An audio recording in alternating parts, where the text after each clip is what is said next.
नमस्कार मित्रों, आज हम सीटेट के बारे में बात करेंगे। सीटेट या एस्टेट, कोई भी टेट हो, हमें टेट पास करना ज़रूरी है क्योंकि आने वाले कुछ वर्षों में बिना टेट का हम अध्यापन कार्य, टीचिंग वर्क नहीं कर सकते हैं। चाहे हम किसी भी क्लास को पढ़ा रहे हों, प्राइमरी से लेकर इंटरमीडिएट तक पढ़ाने के लिए हमें टेट क्वालिफ़ाई करना बहुत ज़रूरी हो गया है। ज़रूरी बल्कि नहीं, अनिवार्य हो गया है। लेकिन इसके लिए अभी डेडलाइन नहीं दिया गया है, लेकिन 2-3 साल में 2-3 साल आई थिंक आपको दिया जाएगा। ठीक है, देखते हैं तो सीटेट के लिए क्या-क्या योग्यता है, क्या सिलेबस है, क्या-क्या चीज़ें हैं उसके बारे में देखेंगे। तो सीटेट सबसे पहले सीटेट एग्ज़ाम देने के लिए हमें हमारे पास जो है क्या-क्या चीज़ें होनी चाहिए, कौन-सी योग्यता होनी चाहिए। तो अभी तक तो सीटेट के 2 पेपर हैं। फर्स्ट पेपर जो प्राइमरी लेवल के लिए और सेकंड पेपर जो है जूनियर लेवल के लिए, यानी 6 टू 8 पढ़ाने के लिए, प्राइमरी 1 टू 5 के लिए है। तो यदि आप प्राइमरी को पढ़ा रहे हैं तो पेपर 1 यानी प्राइमरी लेवल का टेट आपको क्लियर करना है और आपकी योग्यता इंटरमीडिएट के बाद डीएलएड यानी बीटीसी या डिप्लोमा इन एजुकेशन, या आप बीएड भी किए हैं तो आप पहला पेपर दे सकते हैं। यदि आप बीएड किए हैं, आपका बीएड कंप्लीट है तो आप पहला और दूसरा पेपर दोनों दे सकते हैं। यदि आपने केवल बीईटीसी किया है, बीटीसी डिप्लोमा एजुकेशन है, तो वह केवल आप प्राइमरी लेवल का ही दे सकते हैं। हाँ, अब ये है कि कौन सा पेपर दिया जाए, तो आप यदि चाहते हैं कि प्राइमरी को केवल आप पढ़ाएँ, तो आपको प्राइमरी लेवल का यानी पहला पेपर, फर्स्ट पेपर आपको क्वालीफाई करना होगा। यदि आप चाहते हैं 6 टू 8 पढ़ाने के लिए, तो आपको जो है जूनियर लेवल का टेट आपको देना होगा। उसके लिए यदि आप अ, ग्रेजुएशन, बैचलर डिग्री या एमए, आप मास्टर डिग्री के साथ आप बीएड पास हैं, तो आप ये परीक्षा दे सकते हैं। हाँ, अब ये है कि आगे अप टू 10th ग्रेड या इंटरमीडिएट पढ़ाने के लिए क्या है, तो उसके लिए अभी कोई सूचना नहीं आई है, उसके लिए तैयारी हो रही है। जैसे कोई सूचना मिलती है, कोई नोटिफ़िकेशन आता है, तो आपको हम तुरंत सूचित करेंगे। तो सबसे पहले देखेंगे कि हाँ, अब ये कौन से इसका एज क्या है, एज लिमिट क्या है? तो उम्र इसका जो है न्यूनतम 18 साल है और मैक्सिमम जो अधिकतम कुछ तय नहीं है, करीब कोई भी दे सकता है। इसकी उम्र की ऊपरी सीमा जो है निश्चित नहीं की गई है और जो न्यूनतम एज जो है न्यूनतम जो है 18 साल होनी चाहिए। तो इसके बारे में बहुत कुछ है, आप जो स्लाइड में आप जो देख सकते हैं, मैं ज़्यादा इसके बारे में नहीं बताऊँगा। आप इसको स्क्रीनशॉट करके जो है पढ़ सकते हैं। हाँ, और यह साल में ये बता दूँ कि यह सीटेट एग्ज़ाम 2 बार होता है। इस बार जो है इसका नोटिफ़िकेशन अगले 30 दिन के अंदर, यानी अप्रैल समाप्त होने से पहले ही इसका नोटिफ़िकेशन आ जाएगा और इसका एग्ज़ाम अगस्त में होने की संभावना है।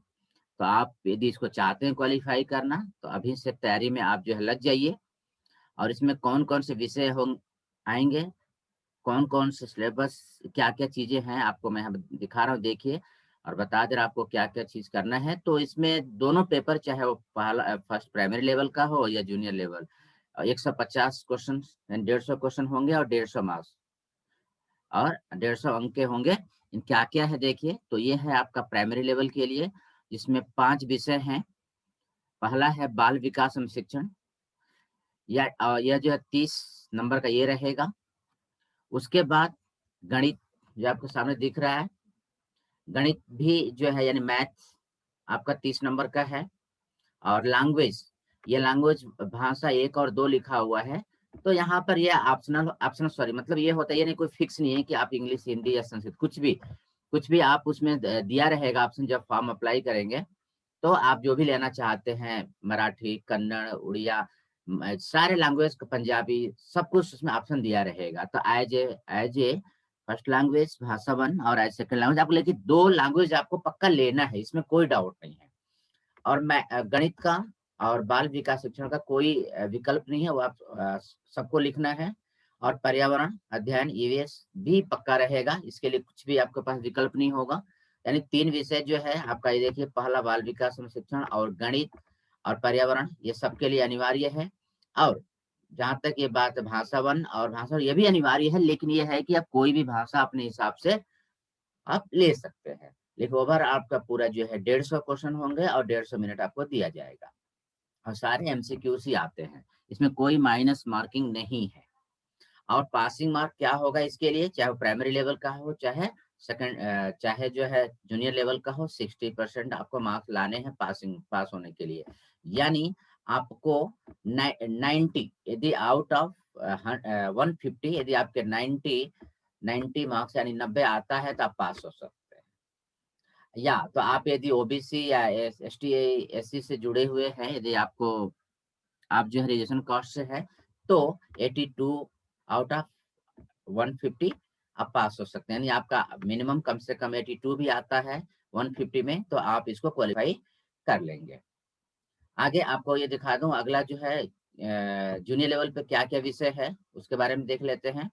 तो इसमें 4 विषय होंगे। जूनियर लेवल पे 4 विषय हैं।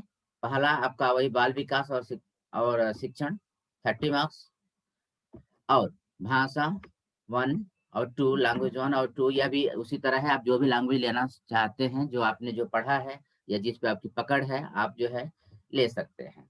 उसके बाद ये चौथा नंबर जो विज्ञान और गणित, यहाँ ये जो है जी आप साइंस से आपने बीएड किया है या आपको साइंस लेना है तो ये दोनों विषय एक साथ लेना पड़ेगा। विज्ञान भी इसमें जो 30 यानी जो 30 अंक का आएगा, और गणित भी जो है 30 अंक का, 30 सवाल 30 टोटल 60, यहाँ जो 60 लिखा हुआ है। यदि इसके जगह पर यदि आप सामाजिक अध्ययन सोशल स्टडी लेते हैं तो इससे केवल सोशल स्टडी से ही 60 सवाल होंगे। यानी इस तरह से हमारे पास वही जैसे प्राइमरी लेवल में था 150 अंक होंगे, 150 प्रश्नों की संख्या होगी।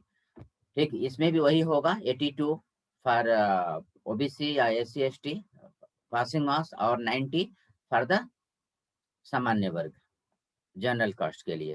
तो ये है, मैं कोशिश किया हूँ कि कम समय में कुछ आपको इन्फॉर्मेशन दे दूं। फिर भी इसके अलावा यदि आप कुछ और भी इन्फॉर्मेशन चाहते हैं, हाँ क्या क्या पढ़ना है आपको जस्ट मैं स्क्रीन पर दिखा रहा हूँ, आप स्क्रीनशॉट लेके पढ़ सकते हैं। क्योंकि यदि मैं पूरा इसके बारे में पूरा इतना बताऊं तो समय जो है कम पड़ जाएगा और दिक्कत होगी और वीडियो बड़ा होगा जिसको अपलोड करना मुश्किल हो जाता है।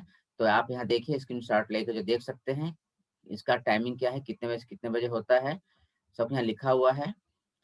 और इसका सिलेबस क्या है वो भी एक बार मैं दिखा देता हूँ। नहीं तो यदि आपको इसका पीडीएफ चाहिए तो आप कमेंट बॉक्स में मैसेज कर दीजिए, अपना व्हाट्सएप नंबर लिख दीजिए कि मुझे इसका पीडीएफ चाहिए, क्या सिलेबस है, क्या क्या पढ़ना है, तो मैं आपको व्हाट्सएप पे इसके पीडीएफ को भेज दूंगा। एक बार मैं दिखा भी देता हूँ वहाँ पर, लेकिन मैं नहीं चाहता हूँ वीडियो लंबी हो जिसे अपलोड करने में दिक्कत हो। बड़ा है ये पीडीएफ, बहुत सारे पेजेस है। ठीक है, मैं कोशिश किया हूँ अपने तरफ से कि आपको कुछ इन्फॉर्मेशन इस बारे में दे सकूं। फिर भी कुछ चाहते हैं और भी सूचना इसके अलावा तो आप मेरे चैनल को जो है सब्सक्राइब करिए, जिससे आने वाले और भी जो वीडियो आपको आसानी से नोटिफिकेशन मिल जाए। और सब्सक्राइब करने के बाद जो है एक बेल आइकन है उसको भी दबा दीजिएगा, जिससे आपको तुरंत नोटिफिकेशन मिलेगा। और भी इसके सभी विषयों पर यथासंभव प्रयास किया जा रहा है कि आपको वीडियो आप तक जो पहुंचाई जाए। और आप हाँ कमेंट बॉक्स में नीचे जाकर लिख दीजिए, मैं फिर से बोल रहा हूँ कि आप नीचे लिख दीजिएगा जो भी समस्या है या इसके बारे वीडियो के बारे में आपकी कोई राय है, चाहे वो जो भी हो, चाहे वो अच्छी राय या चाहे जो जिस तरह से आप जो भी सजेशन है आपका आपके सुझावों का, आपकी राय का हम स्वागत करते हैं। आप कमेंट बॉक्स में लिखिए, हम उसे जो पढ़ने का प्रयास करेंगे और यथासंभव जवाब भी देने का प्रयास करेंगे। चलिए, बहुत बहुत धन्यवाद।